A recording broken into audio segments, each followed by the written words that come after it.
पूरी दुनिया की निगाहें सुपर पावर अमेरिका की तरफ टिकी हुई है, जहां अब से करीब 7 घंटे का इंतजार और फिर शुरू हो जाएगी अमेरिका के राष्ट्रपति चुनाव के लिए वोटिंग।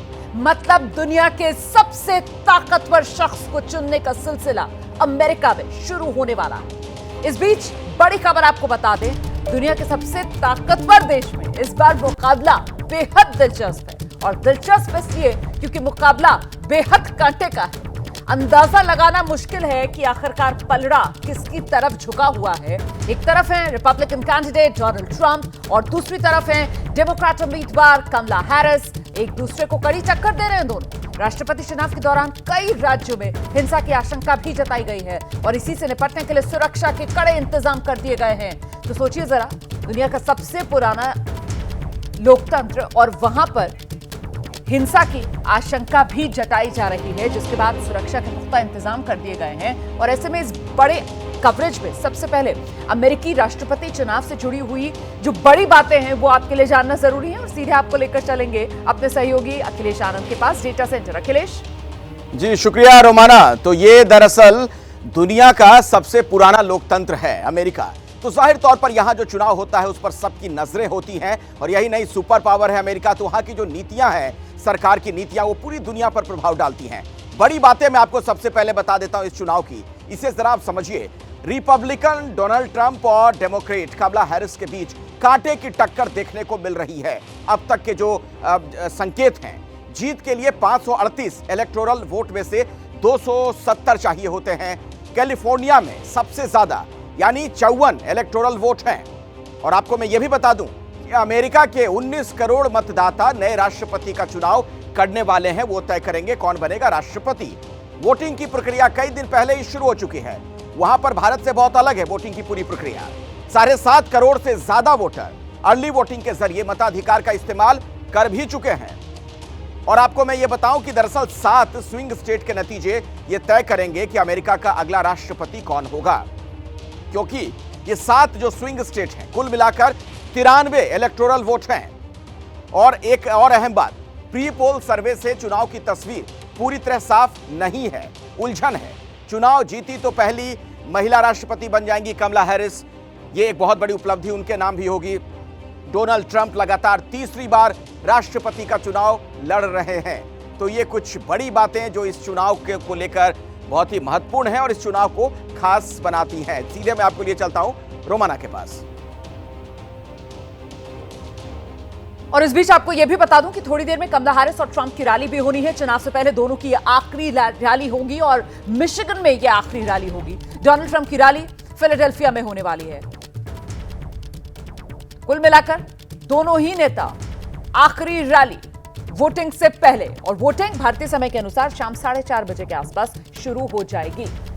अमेरिका में अलग अलग राज्यों में क्योंकि अलग अलग टाइम जोन, और इसी वजह से भारतीय समय के अनुसार वहां पर जो वोटिंग है वो शाम 4:30 बजे से लेकर आप ये मानकर चलिए शाम 6 बजे तक अलग अलग राज्यों में शुरू होगी। और इसी तरीके से खत्म होने का सिलसिला भी बुधवार सुबह अलग अलग समय पर होगा। तो मिशिगन में डोनाल्ड ट्रंप की रैली, फिलाडेल्फिया में हैरिस की रैली, और ये आखिरी रैली। और इस बड़ी कवरेज में आप देख रहे हैं हमारे साथ हमारी सहयोगी वॉशिंगटन से सीधी इस समय जुड़ी है मधु भाटिया झा। आशीष कुमार सिंह न्यूज रूम से इस वक्त हमारे साथ मौजूद हैं और स्टूडियो में हमारे साथ मौजूद है बेहद खास मेहमान पूर्व राजदूत दीपक बोरा सर। बहुत स्वागत आप सभी का। जल्दी से पहले आपको मधु भाटिया झा के पास लेकर चलते हैं और जानते हैं आज की सुबह, वोटिंग की सुबह अमेरिका में, ये नई सुबह, और इस नई सुबह से उम्मीदें किस तरीके से बुलंद होती हुई देख रहे हैं आप? जी, उम्मीदें तो बहुत हैं और मैं ये कहूँगी कि उम्मीदों से ज़्यादा यहाँ पर नर्वसनेस और एंग्जाइटी का माहौल बना हुआ है, क्योंकि जितने भी पुराने इलेक्शन अगर आप देखें तो उनमें भी हमेशा एक एक्साइटमेंट होती है कि नया राष्ट्रपति कौन होगा, लेकिन जितना तनाव इस बार के चुनाव में है उतना तनाव पहले कभी नहीं देखा गया है। जितने कांटे की टक्कर आप यहाँ पे देख रहे हैं, हर दिन आंकड़े बदल रहे हैं। अगर 2 दिन पहले आप मुझसे पूछती कि कौन आगे चल रहा है तो शायद मैं कहती कि 1 या 2 पॉइंट से कमला हैरिस इस चुनाव को जीत सकती हैं, लेकिन आज के भी अगर आप आंकड़े आंकड़े देखें, पिछले 15 मिनट पहले के, आधे घंटे पहले के अगर आप आंकड़े देखें तो इस बार फिर जो मामला है 1 पॉइंट से भी कम का हो गया है। तो यानी डोनाल्ड ट्रंप और कमला हैरिस में से कौन कल पलड़ा जीतेगा, किसकी बाजी होगी, कौन नया राष्ट्रपति बनेगा, ये कहना बहुत ही मुश्किल है। तो बहुत तनाव का माहौल है, बहुत एंग्जाइटी है और ये चुनाव अमेरिका के लिए, अमेरिकी जनता के लिए एक ऐतिहासिक चुनाव जरूर साबित होगा। रोमाना, ऐतिहासिक चुनाव साबित होगा, बेहद करीबी मामला है और इसी वजह से सांसें अटकी हुई अगर ये कहा जाए तो शायद गलत नहीं होगा। जल्दी से एक रिएक्शन के लिए लेकर चलते हैं आपको। आशीष कुमार सिंह हमारे साथ मौजूद हैं इस समय। आशीष, ऐतिहासिक चुनाव मामला बिल्कुल कांटे पर आकर अटका हुआ है और ऐसे में वो जो एज या वो जो एडवांटेज कमला हैरिस और ट्रंप साहब को कौन सा फैक्टर दिलाता हुआ नजर आ रहा है यहाँ पर? जरा दोनों के लिए एक एक पॉइंट बता दीजिए। नहीं देखिए, अभी तक तो बहुत क्लोज है, ऐसा लग रहा है कि इतना नेक टू नेक जैसा मधु भाटिया बता रही हैं। अगर मैं पैरेलल ड्रॉ करूं, जो लास्ट आखिरी गेंद तक मैच जाता है इंडिया और पाकिस्तान का, एकदम नेल बाइटिंग फिनिश जैसा लग रहा है। कौन जीतेगा ये कहा नहीं जा सकता। डोनाल्ड ट्रंप चाहते ज़रूर हैं कि उनको एक और मौका मिले, जीत करके वहाँ पर चुनाव आएँ और राष्ट्रपति चुन करके आएँ। कमला हैरिस के साथ एक बड़ा फैक्टर है कि वो एक महिला भी हैं और प्रेजेंट एडमिनिस्ट्रेशन कंटिन्यू कर रहा है। हो सकता है कि इस वजह से उनको सपोर्ट ज़्यादा मिल रहा हो, फिर वो इमिग्रेशन का मामला हो रोमाना, या फिर इन्फ्लेशन को लेकर के जिस तरह के उनके पॉलिसीज़ हैं। बहुत से ऐसी बातें हैं जो उनके पक्ष में भी जाती हैं, लेकिन बहुत टफ कंपटीशन हमें देखना होगा कि by the end of voting कौन इसको इसमें कामयाब होने में हासिल किसकी कामयाबी हो पाती है। बिल्कुल, मामला तो देखिए बिल्कुल अटक सा गया है आकर। हालांकि वो जो मिड टर्म चुनाव हुए थे, दीपक बोरा सर बेहतर तरीके से बता पाएंगे, और उसमें जिस तरीके से, क्योंकि कमला हैरिस का यहाँ पर आशीष ने आकर में जिक्र किया है और कमला हैरिस और वो अबॉर्शन का मुद्दा, और ये माना गया था कि जो महिलाएं हैं वो एक मुश्त कमला हैरिस के साथ आकर खड़ी हुई हैं। लेकिन अब तस्वीर कुछ बदली हुई सी नजर आ रही है और इस बीच ये तस्वीरें आपके लिए देखना बहुत जरूरी हो जाती है, क्योंकि वो साल 2017 था जब डोनाल्ड ट्रंप अमेरिका के राष्ट्रपति बने थे और फिर 2020 भारत में ट्रंप आए थे। 2024 में देखिए प्रचार के दौरान डोनाल्ड ट्रंप पर हमला भी हुआ। वहीं अगर कमला हैरिस के सफर के बारे में बात की जाए तो 2020 में उपराष्ट्रपति कमला हैरिस बनी और बहुत से वो जो कहते हैं ना फर्स्ट, वो कमला हैरिस के नाम है। जिस तरीके से पहली महिला उपराष्ट्रपति अमेरिका की बनना, पहली अश्वेत महिला उपराष्ट्रपति बनना अमेरिका की, इस तरीके के बहुत से फर्स्ट जो हैं वो कमला हैरिस के नाम के साथ जुड़े हुए हैं। लेकिन सबसे महत्वपूर्ण यही हो जाता है कि वो सबसे बड़ा फर्स्ट, पहली महिला राष्ट्रपति अमेरिका को क्या कमला हैरिस के रूप में मिलने जा रही है। यही तो वो सबसे बड़ा सवाल है जिसके लिए वोटिंग का सिलसिला आज करीब 7 घंटे के बाद शुरू होने वाला है। और जवाब आप ये मानकर चलिए, औपचारिक ऐलान होने में तो बहुत वक्त लगता है, लेकिन वो जो तस्वीर है वो कल सुबह तक, जब वो एग्जिट पोल्स के आंकड़े आने शुरू होंगे उसके बाद तक साफ हो जाएगी।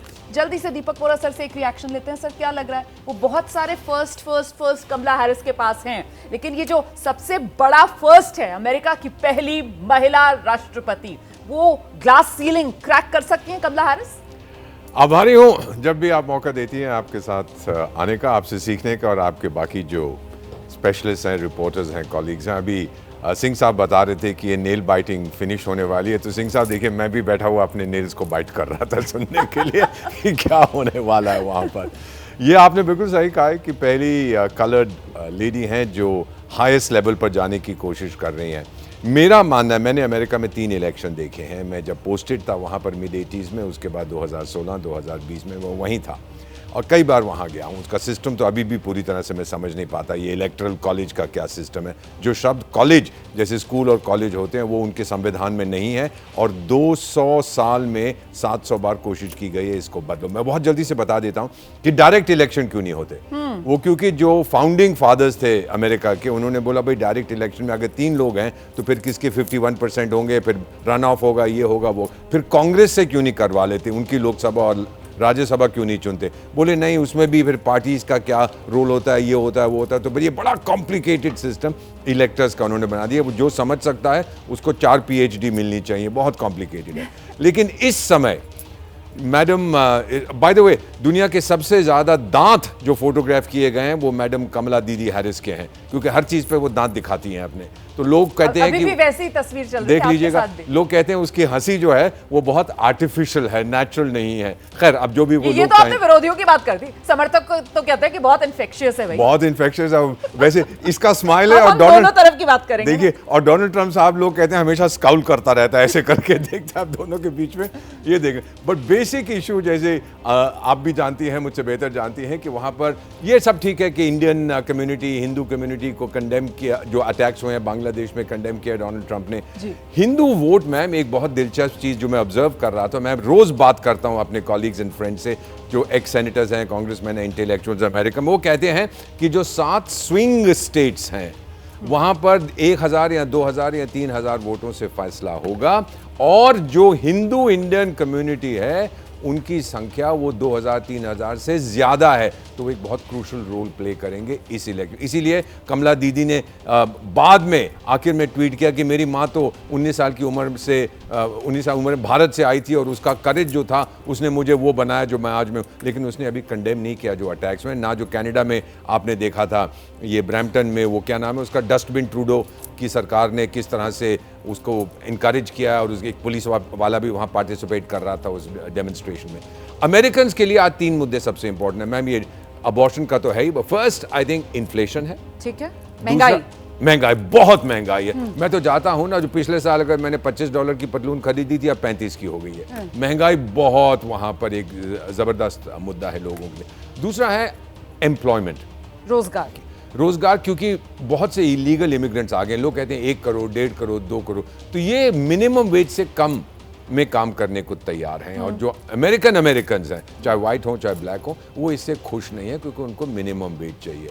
और तीसरा जो हम चीज़ वहाँ पर देख रहे हैं इस समय अमेरिका में, ये ब्लैक वाइट डिवाइड। और ये कमला हैरिस मैडम, कमला दीदी हैरिस क्षमा कीजिए, उन्होंने पूरी कोशिश की है कि मैं ब्लैक वुमन हूँ, उसने हमेशा से अपने ब्लैक एंसेस्ट्री को एम्फसाइज किया। जबकि कई अमेरिकन चैनल्स ने बोला कि ये झूठ बोल रही हैं कि ये कैरिबियन में इनके फादर ये थे वो थे, उसमें कोई सच्चाई नहीं। अब क्या सच्चाई है वो तो बहुत समय बीत गया, मालूम नहीं है, लेकिन आरोप उन पे ये आपको बिल्कुल अफ्रो जमैकन मूल के अपने पिता को बताती हैं और माँ उनकी भारत, तमिलनाडु, चेन्नई से 300 किलोमीटर दूर नाना नानी का गांव है कमला देवी हैरिस का, जहां पर बाकायदा पूजा पाठ का सिलसिला भी शुरू हो चुका है अपने यहाँ तमिलनाडु में। वो तस्वीरें भी मैं आपको दिखाऊंगी। चुनाव अलग किस्म का होता है और उसको लेकर बहुत से लोगों में कंफ्यूजन होगा कि आखिरकार भाई अमेरिका में चुनाव होता कैसे है। तो अमेरिका में जो राष्ट्रपति का चुनाव है हमारे यहां जैसा, हिंदुस्तान जैसा नहीं होता, उससे फर्क होता है। सिर्फ 100 सेकंड में चित्रा से जानते हैं अमेरिका में राष्ट्रपति चुने जाने की प्रक्रिया क्या होती है। अमेरिका में चुनाव की प्रक्रिया थोड़ी जटिल है, लेकिन हम आपको आसान भाषा में समझाने की कोशिश करते हैं। पहला स्टेप, पार्टी में दावेदारी। सबसे पहले पार्टियों में राष्ट्रपति उम्मीदवार के दावेदार नॉमिनेशन फाइल करते हैं। दूसरा स्टेप, उम्मीदवार का चुनाव। प्राइमरी और कॉकस के जरिए पार्टी का राष्ट्रपति उम्मीदवार चुना जाता है। प्राइमरीज में सीक्रेट बैलेट के जरिए डेलीगेट्स का चुनाव होता है। कुछ राज्यों में वोटर तो कई राज्यों में डेलीगेट चुनने के लिए पार्टी का सदस्य होना जरूरी होता है, जबकि कॉकस में उम्मीदवारों के समर्थक आपस में डिबेट करते हैं और उसी के आधार पर डेलीगेट चुने जाते हैं। चुने डेलीगेट से पार्टियों के नेशनल कन्वेंशन इवेंट में आधिकारिक उम्मीदवार चुनते हैं। तीसरा step, presidential TV debate. News channel दोनों ही पार्टियों के उम्मीदवारों को टीवी डिबेट में बुलाते हैं, जिससे देश के मुद्दों पर उनका रुख पता लगे। टीवी डिबेट में पिछड़ने के बाद बाइडेन की तबियत पर सवाल उठे थे और उन्होंने अपनी उम्मीदवारी वापस ली थी। चौथा स्टेप, राष्ट्रपति चुनाव के लिए वोटिंग। अमेरिका में जनता सीधे राष्ट्रपति नहीं चुनती, बल्कि राज्यों में रिप्रेजेंटेटिव के जरिए वोट करती है। अमेरिका के 50 राज्यों और 6 केंद्र शासित प्रदेश से कुल 538 इलेक्टर्स चुने जाते हैं। अमेरिका में विनर टेक्स ऑल, यानी कि जो राज्य जीता उसके सारे इलेक्टोरल वोट विजेता के पास पहुंच जाते हैं। हालांकि मायने और नेब्रास्का अपवाद हैं, जो डेलीगेट ना चुनकर सीधे राष्ट्रपति चुनते हैं। 538 इलेक्टोरल वोट में बहुमत लायक 270 वोट जिसे मिलते हैं, वो अमेरिका का राष्ट्रपति चुना जाता है। भारत के मुकाबले हमें तो यही लगता है कि अमेरिका के अंदर जो प्रक्रिया है वो खासी जटिल है। इसे अमेरिका में वोटिंग से पहले कमला हैरिस ने भारतीय कार्ड खेल दिया। कमला हैरिस ने बाकायदा सोशल मीडिया एक्स पर अपनी मां के साथ एक वीडियो शेयर किया है। कमला हैरिस ने वीडियो शेयर करते हुए इस पोस्ट में लिखा, मेरी मां डॉक्टर श्यामला गोपालन 19 साल की उम्र में भारत से अमेरिका आई थी। उन्होंने मुझे और मेरी बहन माया को साहस और दृढ़ संकल्प के बारे में सिखाया। उनके साहस और दृढ़ संकल्प ने मुझे वो बनाया जो मैं आज हूं। तो अमेरिकी उपराष्ट्रपति हैं कमला हैरिस। फिलहाल डेमोक्रेटिक पार्टी की तरफ से राष्ट्रपति पद की उम्मीदवार हैं कमला हैरिस और उनकी जीत के लिए भारत में प्रार्थना की जा रही है। मदुरई में कमला हैरिस के पैतृक गांव में विशेष पूजा का आयोजन हुआ है। कमला हैरिस के पैतृक गांव में उनके पारिवारिक मंदिर में ये विशेष पूजा की गई। तस्वीरें आपके सामने हैं। ये पूजा अर्चना जो की जा रही है चेन्नई से करीब 300 किलोमीटर दूर कमला हैरिस का ये पैतृक गांव, नानी का घर जिसे हम आम जबान में कहते हैं ना, नाना नानी इसी गांव में रहते थे। यहीं से कमला हैरिस की मां ने 19 साल की उम्र में अमेरिका तक का सफर तय किया था।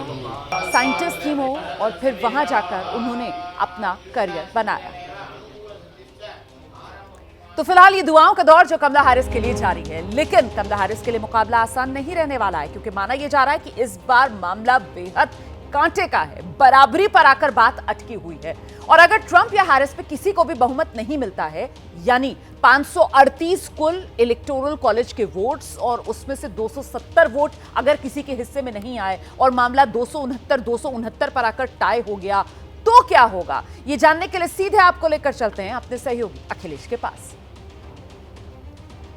दरअसल ऐसा बहुत पहले हुआ था। साल 1800 में आखिरी बार मुकाबला टाई हुआ। दोनों मुख्य उम्मीदवारों को बराबर वोट तब मिले। 1800 के बाद कभी भी मुकाबला टाई नहीं हुआ, यानी इसकी संभावना आप नगण्य मानकर चलिए। टाई होने पर फैसला अमेरिकी संसद में होगा। उसकी पूरी क्या प्रक्रिया है वो भी मैं आपको समझा देता हूं।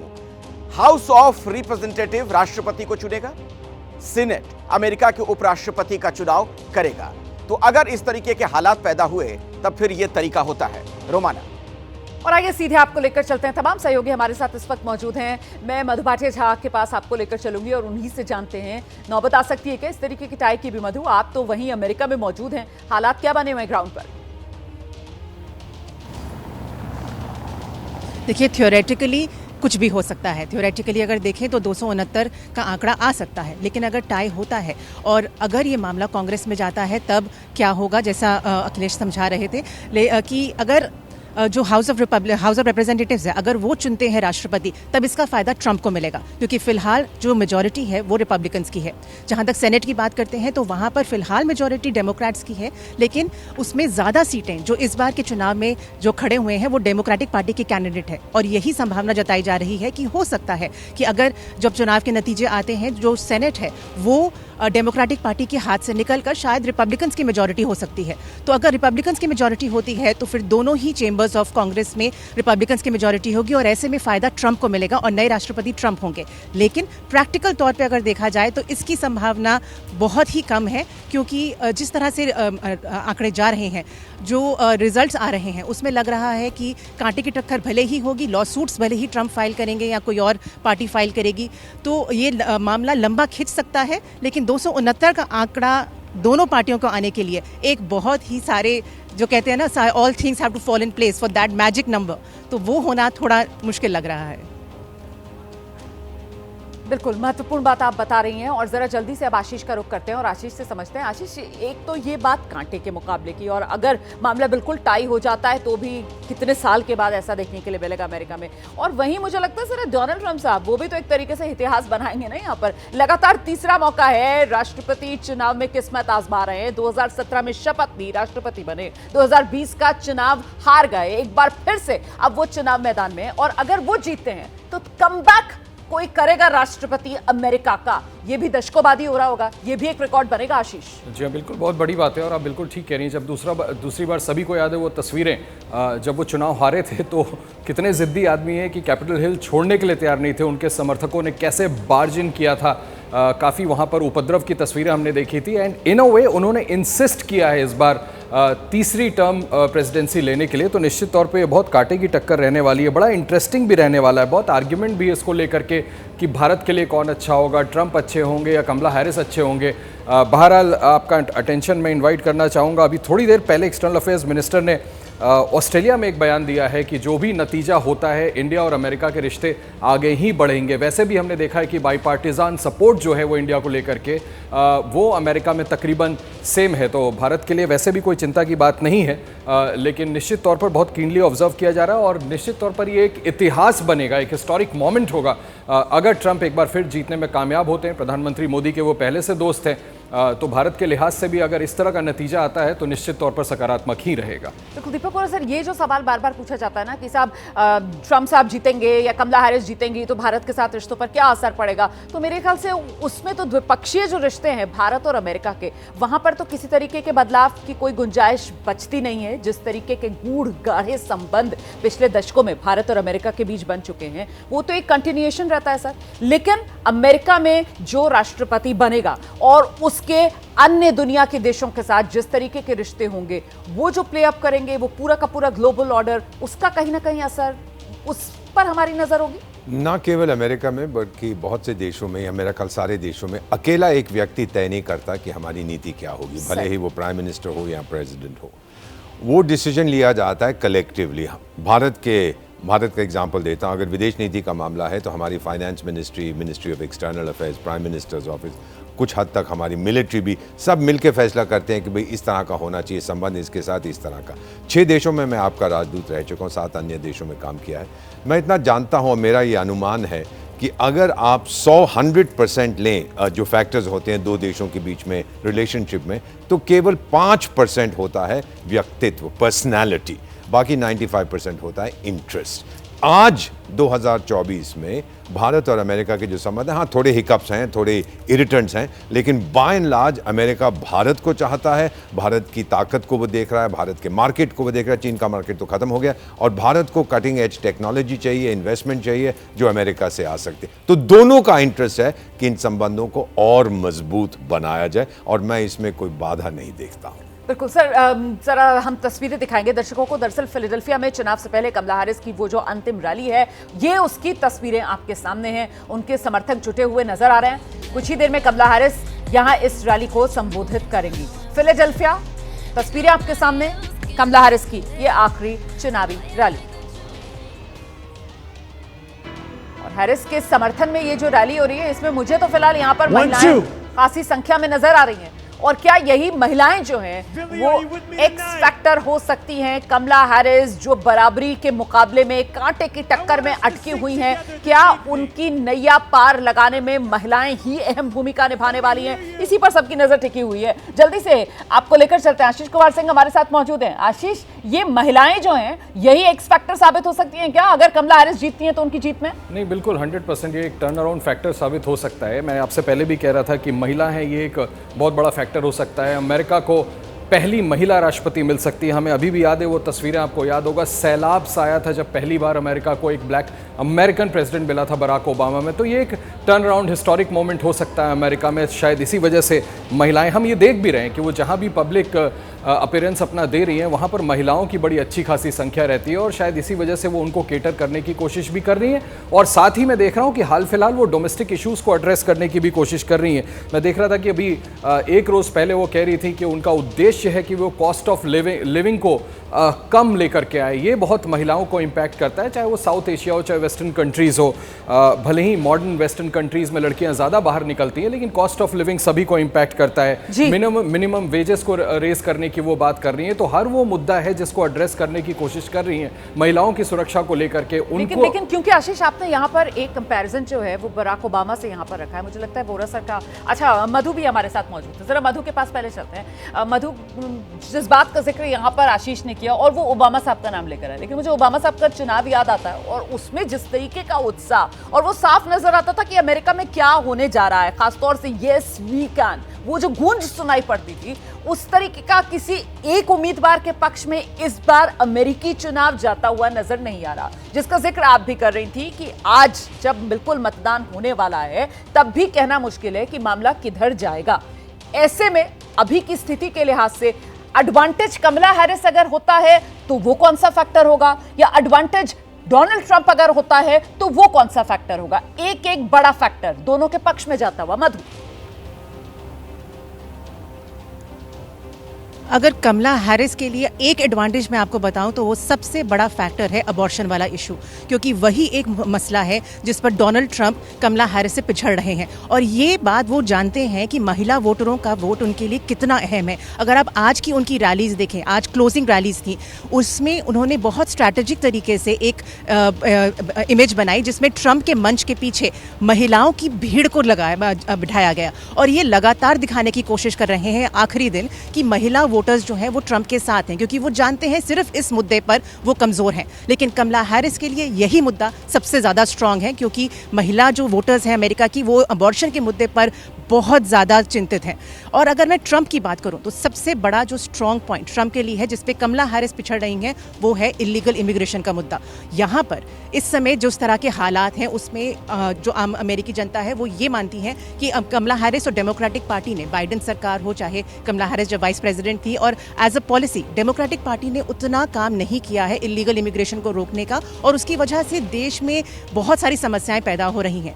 इस मुद्दे को ट्रंप ने अच्छी तरह से भुनाया है और बार बार कहा है कि उन्होंने बॉर्डर पे जिस तरह से वो कंट्रोल करेंगे, जिस तरह से वो इलीगल इमिग्रेशन को रोकेंगे, उतना डेमोक्रेट्स के बस में है ही नहीं। और सिर्फ ये दो मुद्दे हैं जिस पे मसला जो है इधर से उधर जा सकता है। और जैसा आप कह रही हैं रोमाना, 2008 में भी जिस तरह बराक ओबामा को लेकर जीत थी, मैं 2008 से हर इलेक्शन यहाँ पे देख रही हूँ, उसमें कोई भी जोश नहीं देखने को मिला है। कमला हैरिस के लिए पिछले चुनाव में जरूर उन्होंने अपने अफ्रीकन हेरिटेज को भुनाया था, लेकिन इस चुनाव में वो जानती हैं भारतीय अमेरिकी समुदाय का वोट कितना अहम होगा उनके लिए। तो इस बार पहली बार देखने को मुझे मिल रहा है कि उन्होंने अपनी भारतीय छवि को जनता के सामने, वोटरों के सामने बहुत खुलकर अपनाया है। रोमाना। बिल्कुल मधु, मैं लौटूंगी आपके पास। दीपक कोरा सर हमारे साथ स्टूडियो में मौजूद है। वैसे भारतीय अमेरिकन समुदाय, उसका एक तरफा वोट, मतलब ऐसे देखा जाए तो कमला हैरिस और उनका भारत से कनेक्शन, पीछे जड़ें जुड़ती हैं आकर, तो ये भारतीय जो समुदाय है अमेरिका में, उसका एक सीधा झुकाव हो सकता था कमला हैरिस की तरफ से। लेकिन क्योंकि सामने डोनाल्ड ट्रंप हैं, और वो डोनाल्ड ट्रंप जिनके लिए हमने अमेरिका में गूंजता हुआ सुना वो नारा, अब की बार ट्रंप सरकार, इसी वजह से जो भारतीय समुदाय अमेरिका में वो भी बटा हुआ है। कुछ हद तक बटा हुआ है, लेकिन मेरा मानना है कि ट्रंप साहब ने जो ट्वीट किया है, जो उन्होंने समर्थन किया है भारतीय समुदाय के लोगों का, खासतौर से माइनॉरिटीज़ का, हिंदूज, क्रिश्चियंस, बुद्धिस्ट, जिन पर अत्याचार हो रहा है बांग्लादेश में, उसका बहुत प्रभाव पड़ा है। लोग बड़े खुश हैं कि इन्होंने कुछ तो कहा है इसके बारे में। हमने भी निंदा की है, जो कुछ वहाँ हो रहा है उसको कंडेम किया है। और जो अब कनाडा में हुआ है हाल ही में, आप देखते हैं ट्रंप साहब अगर उसके बारे में कुछ कहना चाहते हैं। भारतीय समुदाय जो है, मेरा ख्याल अमेरिका में, मैडम जो वहाँ पर हैं शायद मुझे करेक्ट करेंगी, 5 और 6 मिलियन के बीच में है इनकी पोजीशन, लेकिन इनके पास आर्थिक ताकत बहुत है, इनके पास पॉलिटिकल इन्फ्लुएंस बहुत है। और मुझे लगता है जब मैं वहाँ पोस्टेड था इन द मिड 80s, तो ये उभर रहे थे उस समय। अब तो पूरी तरह से इनका इन्फ्लुएंस है। वाइट हाउस में जो अभी आउटगोइंग प्रेसिडेंट हैं बाइडेन साहब, उनके वाइट हाउस में बहुत सारे इंडियन ऑरिजिन के लोग रहते थे, उन्होंने हाई पोजीशंस उनको दी थी। वाइस प्रेसिडेंट का भी लोग कहते हैं इंडियन ऑरिजिन की हैं, एट्सेट्रा। तो मेरा ये मानना है मैम कि इंडियन जो कम्युनिटी है, और खासतौर 7 स्विंग स्टेट्स में, उनका प्रभाव बहुत होगा। जिस तरफ वो वोट करेंगे वो शायद कैंडिडेट जीत जाए, शायद क्या, वो निश्चित है वो कैंडिडेट जीत जाएगा। कमला हैरिस ने बहुत अच्छा है कि बड़ा इमोशनल सा इश्तिहार दिया है कि 19 साल की उम्र में मेरी मदर आई थी, फिर नाम बोला डॉक्टर शामला जो भी थी, तो पढ़ाई करने के लिए वहाँ गई थी, ये उन्होंने नहीं बोला। डॉक्टरेट भी अपनी वहीं पर ली, फिर शादी भी वहाँ की, फिर वहीं पर बस गई। ये सारी चीज़ें जो ट्रंप का कैंपेन है उन्होंने एक्सपोज करने की कोशिश की है कि ये महिला जो है, जो कह रही है वो सच नहीं है, आधा झूठ बोलती है, आधा सच। अब सही है कि नहीं, I have no idea, no comments. लेकिन ये दोनों तरफ से, एंड इट्स बिकम, कुछ लोग कहते हैं कि बहुत नीचे लेवल पर चला गया। फाइनली मैम एक कमेंट, अमेरिका में कोई इलेक्शन कमीशन नहीं है जैसे भारत में है। और मेरे अमेरिकन फ्रेंड्स को जो बहुत अच्छे दोस्त हैं, वो कहते हैं कि देखो नेक्स्ट टाइम दीपक प्लीज़ अपने इलेक्शन से कहना, इलेक्शन कमीशन से, कि अमेरिका के चुनाव वही कराएं, क्योंकि आप लोगों का सिस्टम, दुनिया की सबसे बड़ी डेमोक्रेसी, कितने करोड़ लोग वोट करते हैं और किसी प्रकार का दंगा नहीं होता। शायद मैं पता कर दूंगा अगर वो तैयार है आपकी इलेक्शन कराने के लिए। बिल्कुल सर, बहुत बहुत दिलचस्प ये चर्चा। मुझे लगता है इस कवरेज में आगे आपसे और बहुत सी दिलचस्प बातें जानने के लिए मिलेंगी। और इस बीच देखिए, अब सबकी नज़र इसी बात पर है कि आखिरकार कौन बनेगा राष्ट्रपति, क्योंकि अमेरिका में आज मतदान, और ऐसे में कौन मारेगा मैदान।